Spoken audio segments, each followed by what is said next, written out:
time to do a review on Horizon Models' new Mercury Atlas 1/72 scale rocket kit.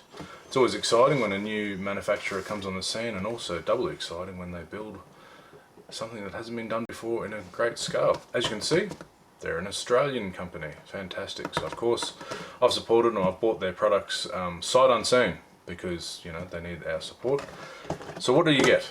Alright, relatively small box for a relatively small rocket. It's the Mercury Capsule on the Atlas rocket. This is NASA's first manned missions, so you can do all the missions, and they nicely give you in the instructions the summary of all the different types when they went through all the iterations to try all the difference. So you've got the Big Joe, which is the boilerplate, which is this chap, so nobody in it, just a piece of metal at the top to replicate the capsule. And then they started to do new tests with the capsule with the escape tower, with just portholes, and then the final one with astronauts, or Enos the chimp, to start. And then John Glenn, famously on Friendship 7, Scott Carpenter, Walter Shearer, Gordon Cooper on the rest of the Mercury missions before they got into the next stage. So let's have a look inside the box. First, instructions. Okay, so a nice fold out sheet. It's not that big. My only gripe would be is you will see on step 4 for the Mercury Capsule, this could have been doubled up. You could have done it on 2 sheets, but more or less it's relatively clear. Take your time to go through it. The stages for building this is somewhat like building a car model.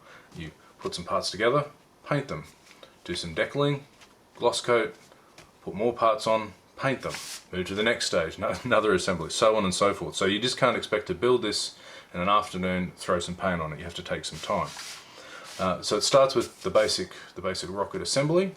Okay, putting the additional pipe works and so forth on, and I'll get to it at the end of the review or on my notes of what to do, you do have to put some decals down, so there are some things to do. This is all not one section at a go.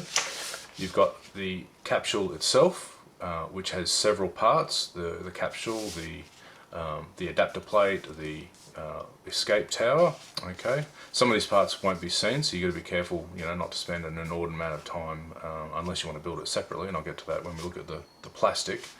And then finally the actual the bottom of the rocket itself with the nozzles and the nice little base that they give you.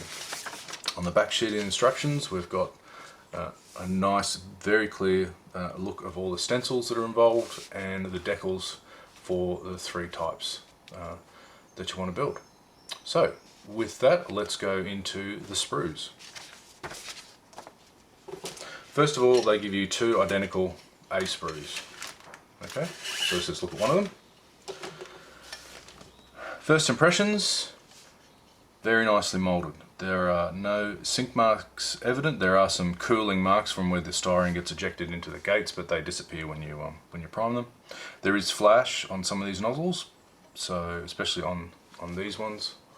Can you see that there? Okay, just half a minute with a very sharp knife, you'll get rid of that. The sprue gates are nice and small, except for on this side of the rocket, quite big, but again, take your time. Everything looks relatively clean and well machined. I think that if you've got some location tabs here, you can either leave them there or take them off. So far, that looks like really nice quality. Okay, bit of engraved here, up and down. Yeah, okay, so that's the first 2, so obviously it's a half, throw them together. The next one, B, is you get this nice base. It's good that they supplied with a base. A little bit of flash. They've got these nice sprue gates that are a positive sort of sprue gate, so it's easy to clean up. Personally, I would put another base underneath that, so you can lift the rocket off the floor. Don't have it just sitting flat on the mat like that. Very precise machining of these parts. You've got the adapter plate here to put the nozzles on, and that's where you insert it there, and a few other hoses and parts. A little bit of flash again, evident just here and there. Okay, so but nothing like old Airfix flash or anything like that. And the last sprue is the Mercury Capsule. Now this obviously comes from their separate Mercury kit that you can buy, because it comes with another display stand. So yeah, so that's a nice touch. You know, the number 7 there. We've got slide molded parts. I'll just zoom this in. Okay, and you can see in the light there the grills and styrations there. It's very, very fine. You can hear that. It's really, really good quality. It's all machined very well. I'm very impressed with this. These will be an issue. These parts here, I would suggest using a razor sword. The sprue gates are nice and thin, but those parts could deform very quickly. So I think that's for the escape tower. So I'd be very careful, and this one down here as well, taking those off. But apart from those things, yeah, it looks really, really good. And then we get a very small sheet of photo etch. Okay, it's all flat stuff. A couple of whoops, zoom in, Chris. Okay, can you see that nice and clearly? It's fairly thin. Yeah, I'm bending that very easily, so it shouldn't have any dramas getting that onto some nice hoses and things for the escape tower. And then, last but not least, the decals. Now, you're going to have to do this model in natural metal finish, so either use your Alclads or AK or Vallejo or what have you. So paramount to that, the decals have to be of a good quality. These are made by Microscale. They look very, very good.